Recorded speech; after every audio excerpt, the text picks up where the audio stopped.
gonna tell you something. I'm Star-Lord. I formed the Guardians. Met a girl, fell in love. That girl died, but then she came back. Came back a total dick. Oh, please. He left out some important information, but that is the gist of it. You're watching BLACKTREE on TV. Do you ever get nervous, like, after premieres? Are you an actor? Like, are you, like, watch yourself on the screen, or are you, like, very self-critical? I do still get a little nervous, yeah. I still get a little nervous. Yeah. on this one, I was waiting until the last... I was waiting until the screening to see the film. I didn't see any iteration of the film, and I was just really wanted to see it surrounded by friends and family. And I'd heard great things, but then they start to play it. I get a little nervous because I'm like, oh man, I hope they like it. Yeah, absolutely. Let's take it back a little bit to Infinity War. I'm curious, when you get that script and you get your scenes and you see where the Star-Lord character is going, did you predict the reaction the world was going to have when, you made the decision in the scene with Thanos? Oh no, from Avengers: Infinity War? Correct, yeah. Yeah, no, I did not predict that whatsoever. No, I didn't see that coming.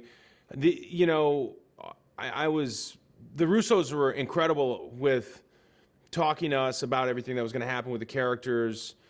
There was a couple of things and adjustments that we had made based on, our instincts around the characters. The Russos were really deferential in that regard. I remember, for example, at one point, Peter Quill, Gamora makes me promise that I'll kill her. Right. Yeah. And then I pull the gun up to shoot her, and then in the last minute, I can't do it. And I said to them, he would do it. He promised her he would do it. He would kill her.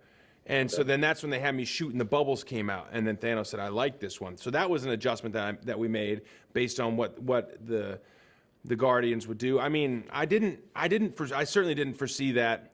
I think something has to happen in a movie to prevent it from ending 36 minutes into the movie. And so, as a supporting character, it was my job to support that. And I suppose... it had ramifications. That's certain. And I didn't see them coming. No. No, it definitely did. I miss you so much. And maybe if you open yourself up to it, there's a possibility. I don't think so, Quinn. Quill. I don't think so. Well, what I'm trying to say... Peter, you know this is an open line, right? What? We're listening to everything you're saying. And it is painful. And you're just telling me now? We were hoping it would stop on its own. But I switched it over to private. What color button did you push? Blue, for the blue suit. Oh, no. Blue was the open line for everyone. Orange is for blue. What? Black is for orange. Yellow is for green. Green is for red. And red is for yellow. No, yellow is for yellow. Green is for red, red is for green. I don't think so. Try it then.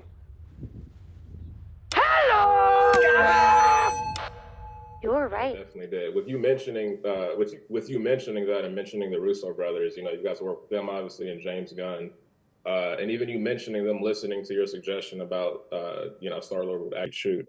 What is it about the MCU directors that Kevin Feige picks? Like, what separates them from other directors that you've worked with?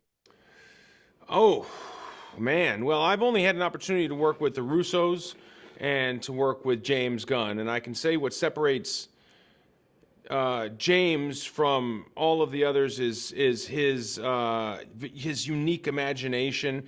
Because the Russos are incredible directors, but they're directors. And James is a writer and a director. So he's a visionary filmmaker who's telling the story and then shows up on set ready to go, knows exactly what he wants, very focused on getting the performances that he sees in his head, and exceptionally thorough, absolutely prepared, knows exactly what he's going to get.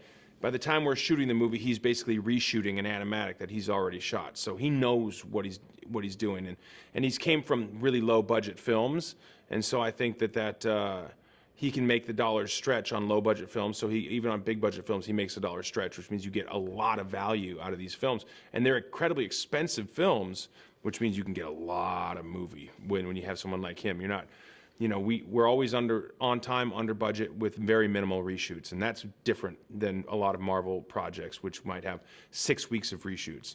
And then with the Russos, it's a tandem. So they seem to be able to cover down on more stuff. They're a really great team.